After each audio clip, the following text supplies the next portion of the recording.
A linear equation is any equation that makes a straight line when you draw a graph of the equation.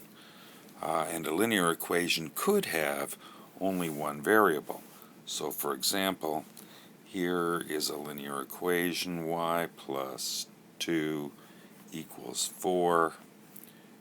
And if we were to make a graph of that, well, first let's isolate y on the left side, so we're going to subtract 2 from both sides, and that's going to tell us that y is equal to 2.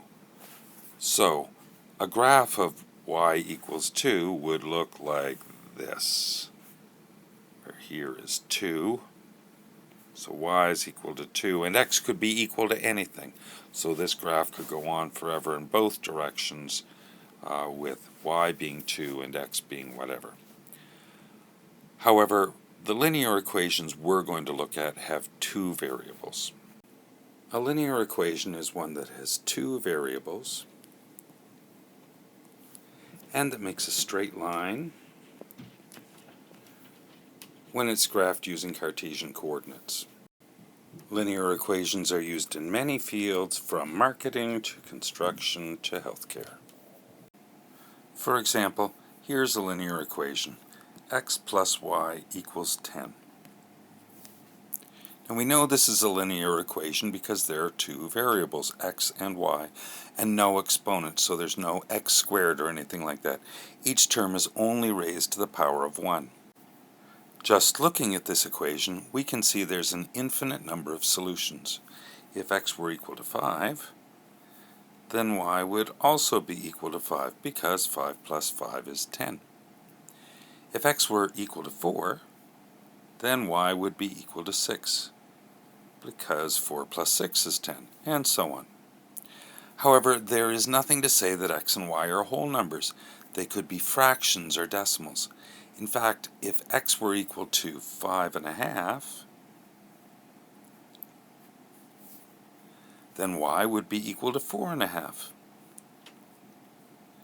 because 5.5 and 4.5 are 10. There's also nothing to say that x or y are positive numbers. So for example, if x were negative 5, then y would be positive 15, because negative 5 plus positive 15 is 10. Now, we could record some of these ordered pairs of values in a table. So just to make it easy, I'm going to go with if x is 5, then y is also 5. If x is 4, then y is 6, and if x is 3, then y would be 7. And you don't have to write it up and down like this. I'm just doing it this way so my graph will fit on the screen. Now we can plot these points from the table on the coordinate graph. So if x is equal to 5 and we find 5 on the x-axis, then y is also equal to 5, and we go up to or across from 5 on the y-axis, and there it is. And then if x is equal to 4, and we find that on the x-axis, then y is equal to 6. And if x is equal to 3, then y is equal to 7. Now we draw a line through the dots, and we have a graph of the equation. If you remember, our equation was x plus y equals 10. We know that the possible values of x and y in this linear equation include every real number, and they're all along that line. And when we draw a graph of the equation, this line could go on forever in both directions, giving all of the possible values of x and y on that line. Here's another example, y equals 2x plus 3. Now often linear equations are written in this form, y equals something. The equation is arranged so that the x value comes right after the equals sign.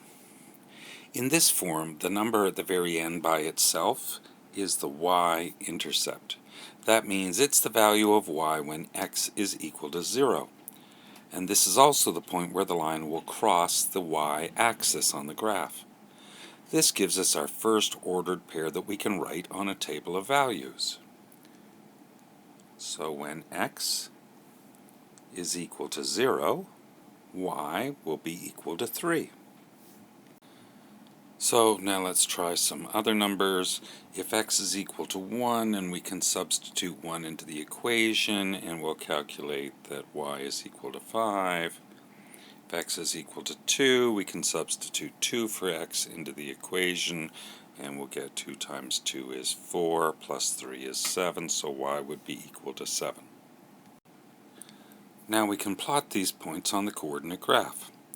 If x is equal to 0, and that would be right here at the origin, then y is equal to 3, so we go up until we find 3, so that's right here. And then we know that if x is equal to 1, y is equal to 5, and if x is equal to 2, y is equal to 7. Now we can draw a line through the dots, and we have a graph of the equation y equals 2x plus 3. Again, the possible values of x and y are infinite, so the line goes on and on forever in both directions. Every possible value of x and y is on the line.